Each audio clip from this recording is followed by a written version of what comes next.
Karibu katika channel yangu ya Jeremia Nonde. Kama ndio mara yako ya kwanza kabisa kufungua ama kuingia katika channel hii, basi make sure una subscribe.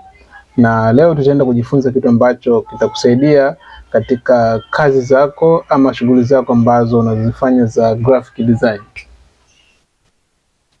Hapa naenda kukufundisha namna ya kuondoa background kwa urahisi zaidi.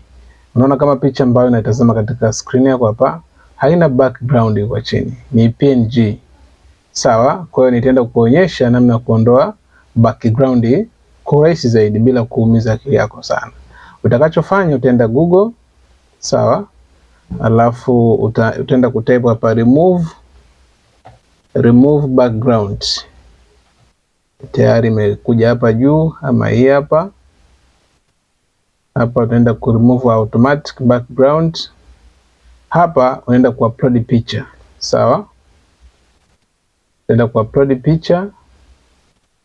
Unaenda kuchukua picha ambayo unaitaka hapo. Sawa, mimi nitaenda kuchukua tu hapa. Nitachukua picha hii hapa, alafu nitaileta hapa, nitaiweka hapa.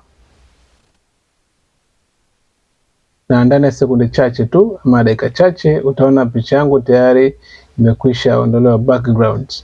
Sawa?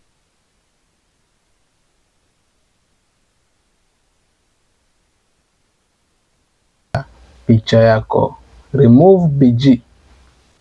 Hii ina remove background ya picha yako na kuwa picha yako katika mfumo wa PNG. Karibu, make sure una subscribe katika channel yangu ili uweze kufurahia mafunzo mbalimbali. Karibu sana.